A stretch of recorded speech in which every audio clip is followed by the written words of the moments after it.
저는 ITP BP 베스트 프랙티스 심화반 권범 멘토라고 합니다. 지금 오랜만에 다시 답안 작성 리뷰하는 시간을 가져보려고 하고요.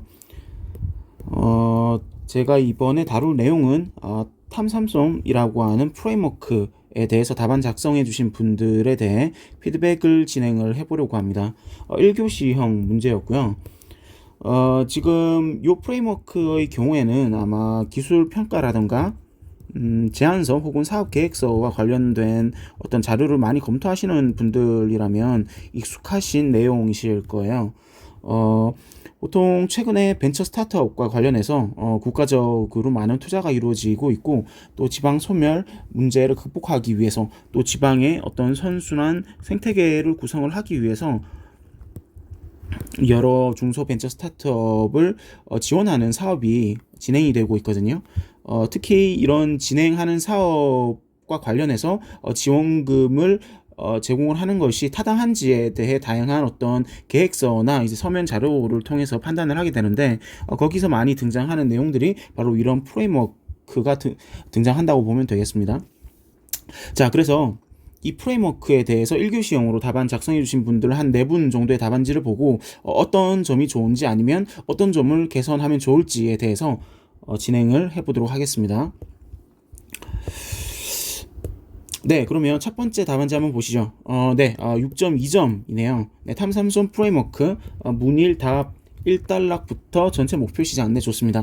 탐이 보통 시장을 100% 점유할 때의 점유하는 규모를 정량적으로 나타내는 투자 분석 지표 중에 하나죠. 그래서 탐이라고 하는 것이 다른 지표들보다 가장 커다란 어떤 영역을 차지하는 것이고, 구체적인 예시를 포함해서 이런 정의 개념도 특징 형태로 작성을 잘 해주신 것 같습니다.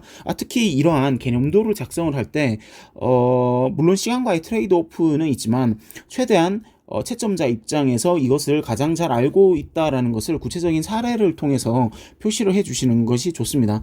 그래서 지금 이 탐이라고 하는 요소에 대해서, 물론 이건 약자입니다. 이 탐이라고 하는 단어가 있는 게 아니라 이것의 풀네임은 따로 있습니다. 이제 토탈로 시작하는 이 다른 단어가 있는데, 이것을 풀어보면 바로 전체 시장 규모가 되는 것이죠.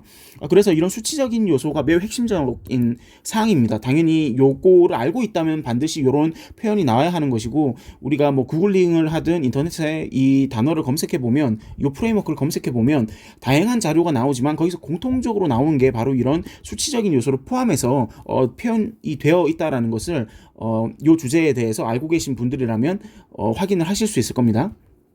자, 두 번째, 도달 가능 시장, 바로 쌤입니다. 바로 환경적 제약, 즉 경쟁 업체들과의 그런 제약사항을 고려해서 어떤 재무제표 등을 고려한 정량적인 산출 근거를 지표로 표현한 것이 바로 쌤이 되겠죠. 그래서 이것도 동일하게 토탈 지표와 차이가 나는 부분을 부각해서 표현하면서 구체적인 수치 지표를 개념도에 포함해서 작성해 주신 것 좋았습니다. 그리고 마지막으로 3단락으로 이제 가장 작은 당장 MVP를 출시를 해서 확보가 가능한 시장, 현실적으로 점유가 가능한 시장을 가장 작은 시장이긴 하지만 초기 진입 시장이 되는 거겠죠, 벤처 스타트업 입장에서는. 그래서 이런 요소들을 개념도 상에서 핵심적인 사례를 포함해서 설명하는 것이 매우 중요하다라는 거, 요거 말씀드리고, 특히 시간 관점에서도 잘 관리된 그런 어떤 답안의 품질을 갖고 있다고 볼 수 있겠습니다.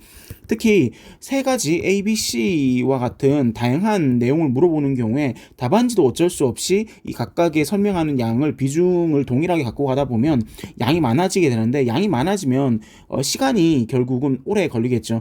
그렇기 때문에 이런 물어본 내용이 많은 경우에, 특히 1교시의 경우에 요것을 첫 번째로 푼다라고 한다면 당연히 그 다음에 작성할 내용이 적은 문제로 꼽아서 그 다음 문제로 풀어야 합니다. 네, 결국 어쩔 수가 없겠죠. 아니면 처음부터 이 문제를 고르면 안 되는 거예요. 네, 왜냐하면 시간 관리가 작성해야 할 양이 많기 때문에 물리적으로 시간이 절대적으로 오래 걸릴 수밖에 없습니다. 그래서 이거는 답안을 작성하는 사람이 적정한 시간을, 타이머가 어떻게 줄어드는지 보고 선택해서 잘 작성해야 하는 그런 문제의 유형이라는 거 말씀드리고, 다음 작성해 주신 분으로 보겠습니다. 네, 탐삼수원 프레임워크 좋습니다. 네, 이분도 동일하게 정의 개념도 특징으로 제시를 해주셨죠. 특징뿐만 아니라 아니면 지표를 표현해 주셔도 되겠습니다. 특히 이런 정량적인 산출 근거로는 연평균 성장률과 관련된 이런 CAGR과 같은 지표들을 이용을 할 수가 있겠죠. 이런 내용도 포함해서 작성해 주신다면 더 인사이트 있는 내용이 될 것 같습니다. 이 답안 작성해 주신 분도 앞서 작성해 주신 분하고 비슷한 어떤 유형으로 템플릿으로 그리고 강조 포인트를 잘 알고 작성해 주신 것 같아요. 네, 그래서 1단락, 2단락 내용, 네, 핵심적인 키워드들, 여기 빨간색으로 동그라미 쳐져 있는 내용들, 네, 이런 내용들이 핵심적으로 나와야 할 키워드 잘 나와 있는 거 볼 수 있습니다. 네, 3단락 마지막까지 그렇죠. 네, 쏨에 해당하는 내용, 초기 예상 수익 시장에 해당하는 그런 내용들. 네, 그리고 시간도 약간 좀 아쉽긴 하지만 세 가지 물어본 문제에 대해서 적정한 핵심 키워드 포함해서 인사이트 있게 잘 작성해 주셨다고 생각합니다. 네, 시간만 조금 더 빠르게 작성을 11분 내로 할 수 있다면 네, 가장 베스트가 되지 않을까. 네, 그렇게 생각이 드네요. 자, 그리고 다음 답안 작성해 주신 분 보겠습니다.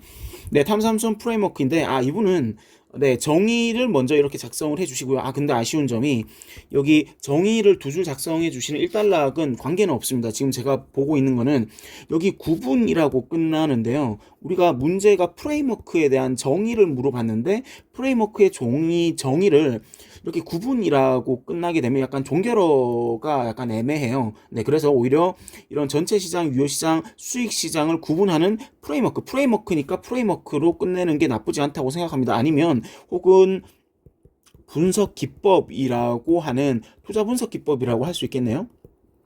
규모 추정 방법이기도 하면서 어떤 분석 기법이라고 하는 점 이런 것들로 종결어를 명확히 작성을 해주시면 좋겠어요. 네, 이 부분 지금 말씀드렸습니다. 네, 그래서 약간 정의가 약간 애매해지면 이게 출발부터 약간 애매해질 수가 있거든요. 그래서 정의는 항상 잘 종결어를 포함해서 작성을 해주시면 좋겠습니다. 그리고 그 다음에 이제 이분은 앞서 답안 작성해 주신 분하고 다르게 이런 1단락은 정의, 2단락은 탐삼솜에 해당하는 프레임워크를 묶어가지고 표현을 해주셨죠. 그래서 사실 이것도 뭐 답이 있는 건 아닙니다. 3개 물어봤으니까 A, B, C를 따로 설명해야 하는 접근 방법도 있는 것이고 이 프레임워크라고 하는 요소에 집중해서 프레임워크의 자체적인 구성도를 보여주고 각각의 요소에 대해서 설명하는 접근 방법도 네, 좋다고 생각합니다. 그런데 약간 이 답안지를 봤을 때 아쉬운 점은 뭐냐면요. 지금 이렇게 답안을 구성하게 되면 결국 요 처음 2단락 가에서 이 탐삼솜에 대한 구체적인 사례가 여기 어딘가에 포함이 돼서 설명되어서 녹아 들어가면 좋은데 아무래도 탐이 무엇인지에 대해서 이 단어를 풀어서 설명하는 내용으로 이렇게 작성돼서 마무리된 게 좀 아쉬워요.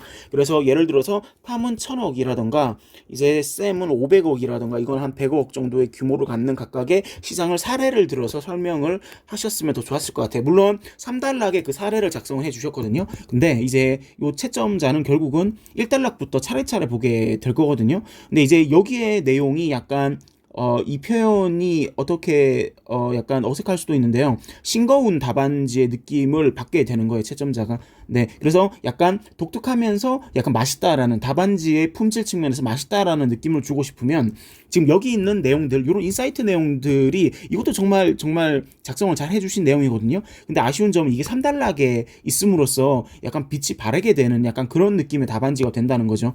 즉 제가 강조를 하자면 형광펜으로 표시하는 이 부분에 들어가는 키워드가 바로 여기 있는 키워드가 위에 먼저 보여주시고 오히려 이것의 탐삼솜에 대한 개별적인 설명을 좀 더 뚱뚱하게 해서 이 나단락의 내용이 한 여기까지 들어가면서 2단락으로 마무리를 해도 2단락만 작성하고 마무리를 해도 충분히 6점이 될 수 있는 점수를 받으실 수 있는 답안지였다고 생각을 합니다. 그래서 이 부분 한번 지금 영상을 보시는 분들께서는 참고하셔서 한번 답안 구성 전략을 어떻게 갖고 가면 좋을지 A, B, C라고 하는 세 가지를 물어봤을 때 어떤 식으로 구성하면 좋을지에 대해서 일단 핵심은 채점자가 보고자 하는 그 내용의 인사이트 있는 키워드를 사례를 포함해서 녹여내서 먼저 보여줄 수 있는 거. 네, 이것이 핵심적인 요소라고 보면 되겠습니다. 자, 그리고 이번 영상의 마지막이네요. 네, 이제 한 9분 정도 지나고 있는데요. 네, 이게 마지막 답안지입니다. 네, 탐삼솜 프레임워크. 네, 이분도 이제 앞서 답안 작성해주신 분하고 동일한 논리 전개인 것 같습니다. 1단락 정의 좋습니다. 네, 그렇죠. 추정하는 기법으로 종결어 마무리를 정말 잘 해주셨어요. 네, 시장 규모를 추정하기 위해서 구분할 추정 기법. 네, 이렇게 정의를 잘 작성해 주셨고요. 탐삼솜 프레임워크의 구성도 잘 해주셨는데요.